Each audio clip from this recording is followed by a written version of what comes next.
कभी आपने सोचा है हमें जीवा के साथ साथ कान क्यों मिले?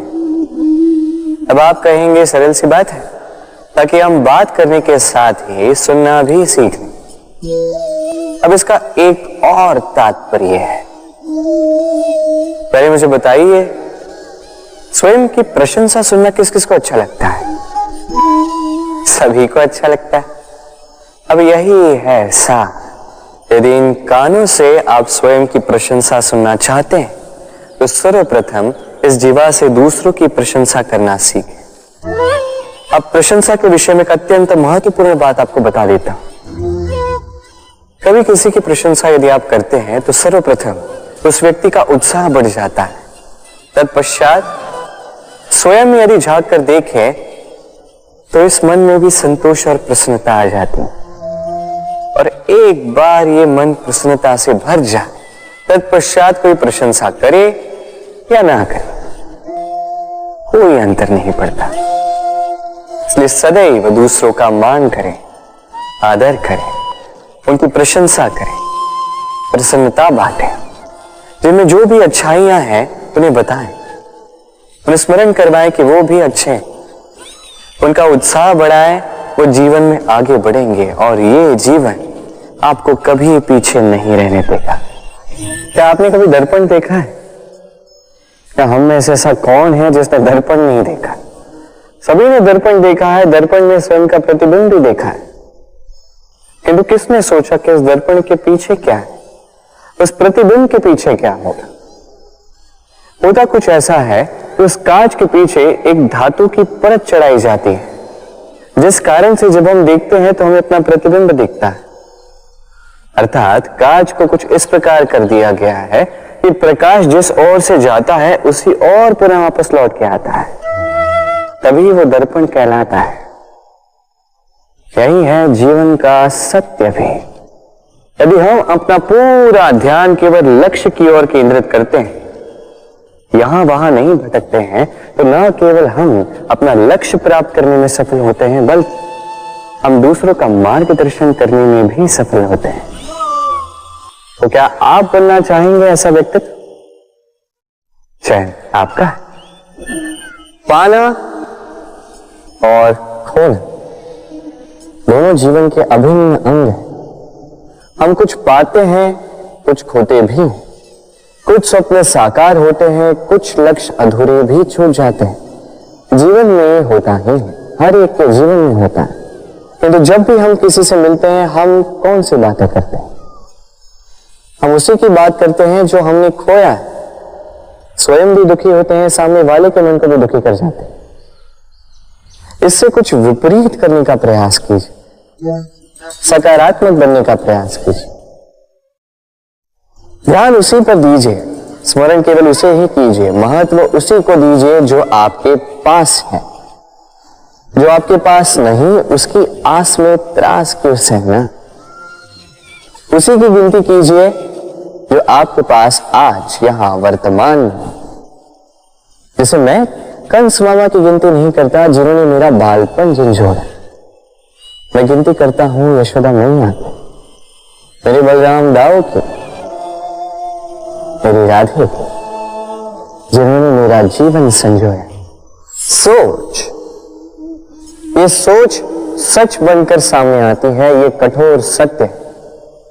क्योंकि सोच ही वो बीज है जो सत्य रूपी पौधे को जन्म देता है, उसे विकसित करता है। अब सोचिए, यदि ये बीज ये अकड़े का हुआ तो ये छाया नहीं, ये केवल कांटे देगा। वही यदि ये बीज बरगद का होगा तो वो एक ऐसे वृक्ष में विकसित होगा जो अनेक वर्षों तक, अनेक पीढ़ियों को छाया देगा, पंछियों को घर देगा। उसी प्रकार ये सोच, यदि ये सोच छोटी सोच हुई तो आपको शंकाएं ही देगी। यदि ये सोच बड़ी हुई तो आपको समाधान देगी। तो सोच समझकर अपनी ये सोच चुनिए। ये सोच आपको शंका भी दे सकती है, समाधान भी दे सकती है। क्या चुनेंगे आप, शंका या समाधान?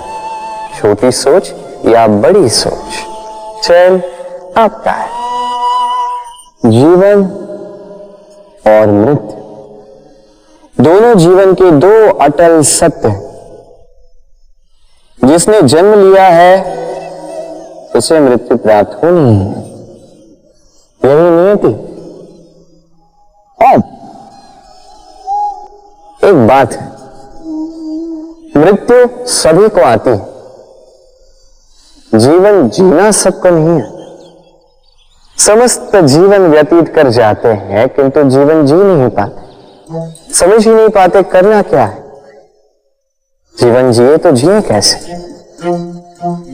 जीवन जियो तो उस दिए की भांति जो अपनी लौ से असंख्य दियों को प्रकाश देता है, जो बुझते बुझते भी अंधकार से लड़ता है। कदाचित इसीलिए जहां दिए को रखा जाता है उस स्थान को पूजा जाता है, उसे पवित्र माना जाता है। एक बात तो है, मृत्यु सभी को आनी है, चाहे मैं, चाहे आप, चाहे हर कोई एक न एक दिन संसार से जाने वाला है। किंतु आपने इस जीवन में किया क्या, ये महत्व रखता है। और जिसे जीवन जीना आ गया वो मृत्यु के पश्चात भी जीवन जीता है, वो अमर बन जाता है। कहा जाता है व्यक्ति को अपने चरण दृढ़ रखने चाहिए, जहां चरण होंगे उसी के अनुसार मार्ग होगा, उसी के अनुसार लक्ष्य भी होगा। किंतु क्या केवल इन चरणों पर ध्यान देना ही पर्याप्त है? नहीं, इससे कहीं अधिक महत्वपूर्ण होता है आचरण। जैसा आपका आचरण होगा उसी दिशा में आपके चरण होंगे। यदि आपका आचरण उचित हुआ, श्रेष्ठ हुआ, तो देखिए आप पर्वत के शिखर पर भी पहुंच सकते हैं। किंतु यदि ये उचित ना हुआ तो आप उसी शिखर से नीचे धरा पर भी गिर सकते हैं। हाँ, गति के लिए चरणों पर ध्यान देना अति आवश्यक, किंतु प्रगति के लिए आचरण ही अति आवश्यक, उसके बिना नहीं है। जन्म लेते ही व्यक्ति के लिए ये नाम अत्यंत महत्वपूर्ण हो जाता है। माता, पिता, पुरोहित सारे उन अक्षरों को ढूंढने लगते हैं जिससे आपका नाम आरंभ होगा। किंतु क्या केवल नाम और राशि के एक हो जाने से सब कुछ ठीक हो जाता है? कदापि नहीं, क्योंकि आपके कर्म ये महत्वपूर्ण होते हैं, अन्य कुछ भी नहीं। देखिए, नियति भी आपके कर्मों के अनुसार ही आपका भविष्य नियत करती है। यदि आपको उदाहरण दूं, सोचिए, एक है राम और एक है रावण। दोनों का नाम आरंभ होता है रा से, किंतु एक को मिला भयानक अंत और एक समस्त ब्रह्मांड के अंतर्मन में बस गया। तो स्मरण रखिएगा, ये नाम नहीं, ये कर्म श्रेष्ठ है। यदि आपके कर्म श्रेष्ठ है तो आपका नाम कुछ ऐसा बनेगा कि संसार में कोई मिटा नहीं पाएगा। कई बार जब हम कर्म करते हैं, सफलता प्राप्त करते हैं, कठिन परीक्षाओं पर उत्तीर्ण होते हैं, बड़े कार्य करते हैं, हमें लगता है कि संसार से थोड़ी प्रशंसा हमें मिलनी चाहिए, अच्छा लगता है। कई बार हमें लगता है ये हमारे कर्मों का फल भी है, हमें आनंद देता है। किंतु जब हमें ये प्रशंसा नहीं मिलती तब क्या होता है? हम दुखी हो जाते हैं, टूट जाते हैं। ऐसा लगता है किसी को हमारी चिंता ही नहीं है, ऐसा लगता है हमारे आनंद में किसी और को आनंद मिलता ही नहीं है। अनेक विचार आते हैं। किंतु मैं आपसे एक प्रश्न पूछता हूं, अब जो भी कार्य करते हैं, जो भी कर्म करते हैं, क्या केवल प्रशंसा के लिए करते हैं? यदि ऐसा है तो इस विचार को यहीं त्याग दीजिए, क्योंकि ये प्रकृति ये हमें कुछ और सिखाती है।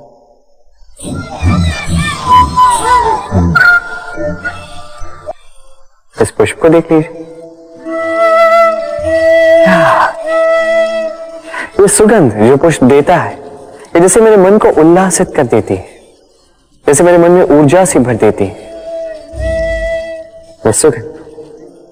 किंतु विशेष बात तो यह है कि पुष्प को यह कार्य करने के लिए किसी प्रशंसा की आवश्यकता नहीं है।